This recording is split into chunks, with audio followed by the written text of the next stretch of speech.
Ok, c'est parti. Fantasy Island, ou encore Nightmare Island en Europe, est un film réalisé par Jeff Wadlow. Le gars qui nous a offert Truth or Dare en 2018 revient avec un AV encore pire que le prédécesseur.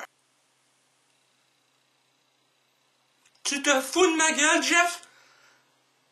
Tu te fous de ma gueule? Come on! Le film met encore une fois en vedette Lucy Hale. Le film apporte vraiment rien de nouveau dans le domaine des films d'horreur. Ça essaye d'être sérieux, pis ça se plante. Je veux dire, quand le bout dans bonne annonce, ou qu'il est genre, il y a quelque chose d'impossible sur l'île, il n'y a pas de réseau. C'est la première blague du film, et déjà là, ça annonce ce que tu vas recevoir dans ce film, c'est-à-dire un orage de caca. Je sais pas comment dire ça autrement, le film se plante dès le début. Tu vois un avion atterrir, t'as les personnes qui en sortent, donc Maggie Q, Lucy Hale, Ryan Hansen, t'as les personnes qui s'accueillent. Bienvenue sur l'île fantastique. Bravo à vous d'avoir gagné ce concours. Quel concours? Donne-nous un contexte. Un tabarnak de contexte. Est-ce que c'est trop demandé, sacrément? Jeff Wadlow engage ses mêmes co-scénaristes que pour Truth or Dare, nous pond un autre film, mais qui ce coup-ci est encore pire, a encore plus d'incohérence, d'action incohérente, et nous amène un twist qui est complètement raté. Je sais pas quoi dire de plus sur ce film. Ça se plante à tous les niveaux. Des blagues poches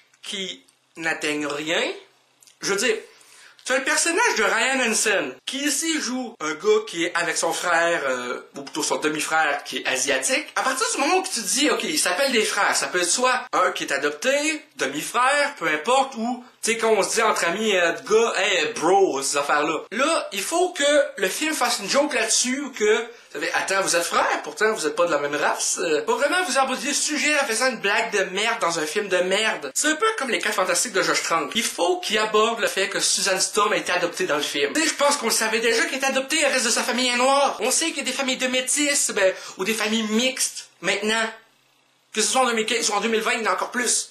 Tu sais, des familles avec des couleurs de peau différentes. Fait que t'es pas obligé d'aborder ça dans le film, mais là n'est pas le problème. Tu sais, ces deux-là ont une bonne chimie toute. Sauf que le problème, c'est leurs blagues. Dans le film d'horreur de base, quand il y a des blagues dans un film d'horreur, ça ne dérange pas.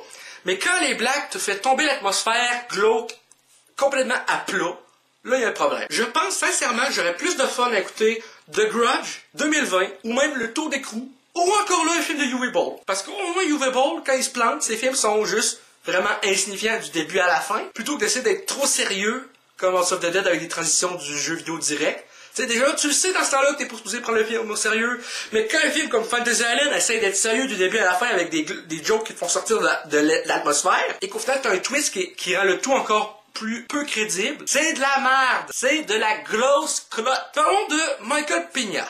Michael Peña est un acteur que j'aime bien. Dans ce film-ci, il joue Monsieur Rourke, un personnage qui est presque pas dans le film. Le pire dans tout ça, c'est qu'il y a Michael Rooker dans le film. Michael fucking Rooker! Qu'est-ce qui crisse dans ce film-là? C'est quoi, il y a plus d'argent? Ça va être tout pour cette vidéo critique de l'île fantastique. J'espère que ça vous a plu. Si c'est le cas, n'hésitez pas à me dire dans les commentaires, à laisser un petit like, ça fait toujours plaisir, et un abonnement à ma chaîne pour de nouvelles vidéos chaque semaine, normalement. Sur ce, c'était Mr. Flamingo, et je vous dis à bientôt.